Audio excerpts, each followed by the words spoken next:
Assalamualaikum sahabat-sahabat yang dirahmati Allah. Hari ini saya akan menceritakan sebuah kisah nyata yang mengungkap tragedi kelam di desa Tanjung Sari, ketika sebuah penggusuran berujung pada kejadian di luar nalar. Sosok-sosok tak kasat mata menampakkan diri, ketukan misterius menggema di rumah kosong, dan teror malam yang membuat siapapun merinding ketakutan. Namun sebelumnya, saya sarankan untuk menuliskan sholawat Nabi Muhammad agar kelak sholawat ini menjadi saksi untuk mendapat syafaat di akhirat. Like dan subscribe ke channel ini sangat membantu menyebarkan dakwah Islam dan menjadi amal jariah. Desa Tanjung Sari yang tenang berubah menjadi lautan kecemasan. Malam itu, suara kendaraan berat memenuhi udara, bercampur dengan tangisan anak-anak yang menggenggam erat tangan ibu mereka. Para lelaki berkumpul di depan rumah masing-masing, mengawasi langkah-langkah aparat yang semakin mendekat. Suara pengeras suara dari mobil aparat terdengar nyaring, memberi peringatan terakhir sebelum eksekusi lahan dimulai. Ibu-ibu yang sedang berzikir di serambi masjid mulai gemetar, beberapa menangis dalam doa yang lirih. Seorang ibu tua memegang tasbihnya erat, bibirnya bergetar menyebut asma Allah. Di sudut desa, seorang pemuda bernama Surya berdiri tegak, matanya menatap tajam ke arah barisan aparat. Sejak kecil, ia tumbuh di desa ini, menghafal setiap lekuk jalanan dan mengenal setiap tetangganya. Baginya, desa Tanjung Sari bukan hanya tempat tinggal, tapi rumah yang penuh kenangan. Suara gedoran keras terdengar dari salah satu rumah di ujung jalan. Teriakan penghuni rumah bercampur dengan suara benda jatuh. Seorang pria tua tersungkur di tanah. Napasnya tersengal saat dua aparat menariknya keluar. Anaknya yang masih kecil menjerit, menangis ketakutan. Angin malam berhembus dingin, membawa ketegangan yang semakin menyesakan. Tiba-tiba, lampu-lampu jalan mulai berkedip, seolah ada sesuatu yang mengganggu aliran listrik. Beberapa orang mulai berbisik, merasa ada yang tidak beres. Seorang wanita tua berbisik kepada tetangganya, suaranya bergetar. Desa ini punya penjaganya. Jangan gegabah, katanya lirih. Seketika, terdengar suara dentuman keras dari arah hutan di pinggir desa. Suara itu seperti sesuatu yang jatuh dari ketinggian, menggema di antara pepohonan.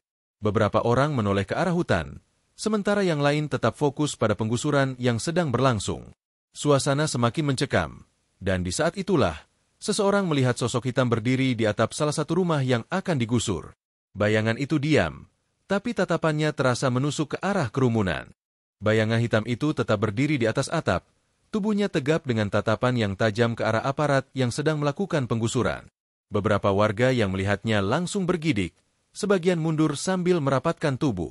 Suara tangisan anak-anak semakin kencang, tapi di antara mereka ada yang menatap kosong ke arah sosok itu, seolah terpaku oleh sesuatu yang tak terlihat. Seorang aparat yang memegang pengeras suara tiba-tiba terhenti. Tangannya bergetar, matanya membesar saat ia menatap sosok tersebut.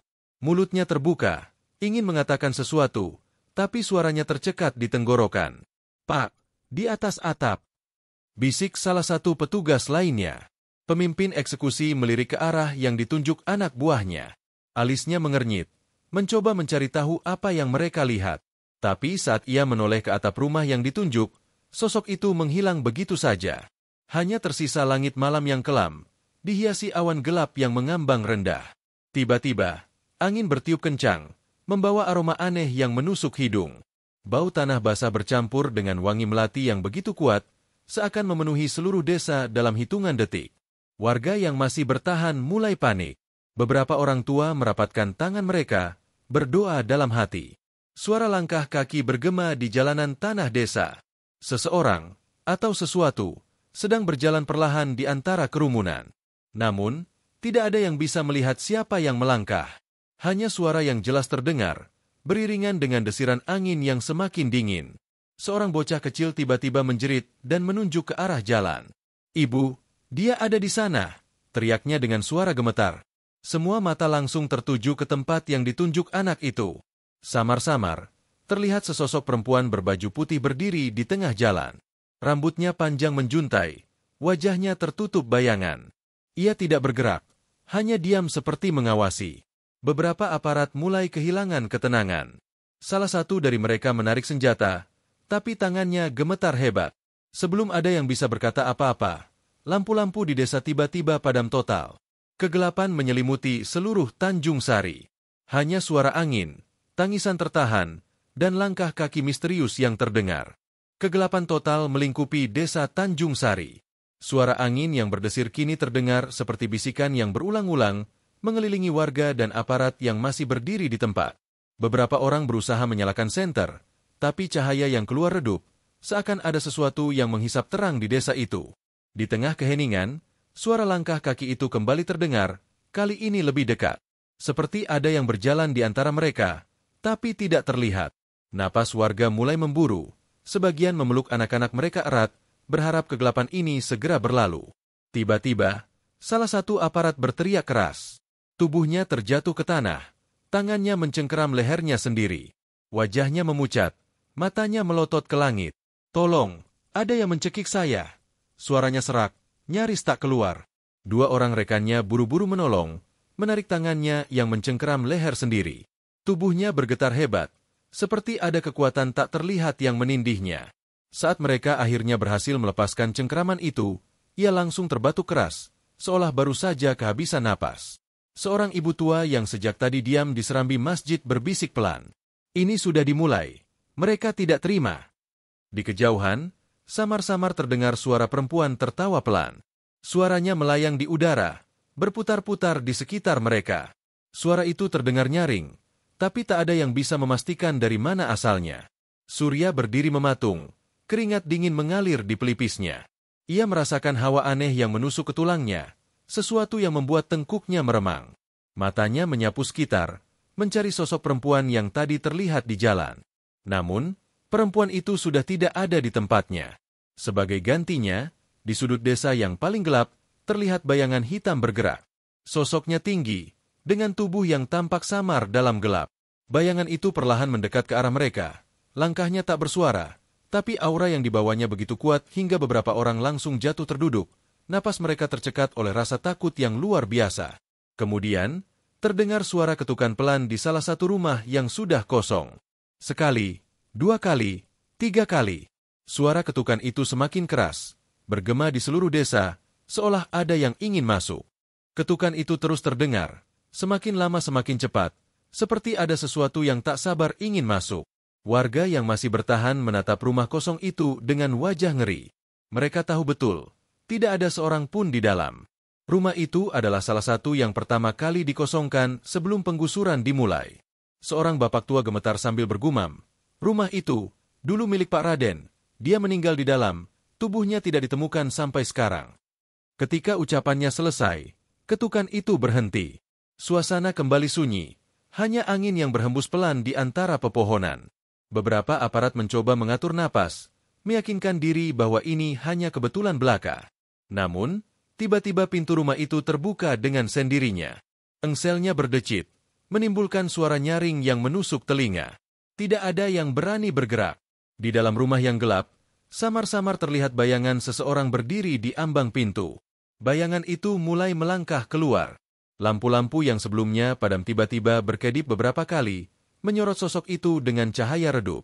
Wajahnya tidak terlihat, hanya tubuh kurus dengan pakaian lusuh yang sudah sobek di beberapa bagian. Tangannya panjang, kukunya hitam dan kotor. Bau busuk mulai menyebar, menyengat hidung hingga beberapa orang muntah seketika. Salah satu aparat mengangkat senjatanya, berusaha mengusir rasa takutnya dengan tindakan tegas. "Siapa di sana? Mundur, atau saya tembak." Suaranya bergetar, tapi tetap mencoba terdengar tegas. Sosok itu berhenti. Kepalanya sedikit miring, seakan mengamati mereka satu persatu. Lalu, dari dalam rumah, terdengar suara langkah kaki lain. Tidak hanya satu, tapi banyak. Seolah ada lebih dari satu sosok yang kini bergerak di dalam kegelapan. Suara tawa pelan terdengar dari sudut lain desa, disusul oleh suara isak tangis anak kecil yang tidak berasal dari kerumunan warga. Suara itu datang dari dalam rumah-rumah yang telah kosong, tempat yang seharusnya tidak ada seorang pun di dalamnya. Warga mulai berhamburan, lari ke segala arah. Beberapa aparat mencoba bertahan, tapi tubuh mereka terasa berat, seolah ada yang mencengkeram kaki mereka.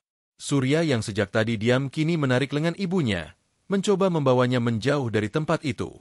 Namun sebelum mereka bisa bergerak lebih jauh, terdengar suara berat menggelegar dari dalam rumah kosong itu. "Ini tanah kami."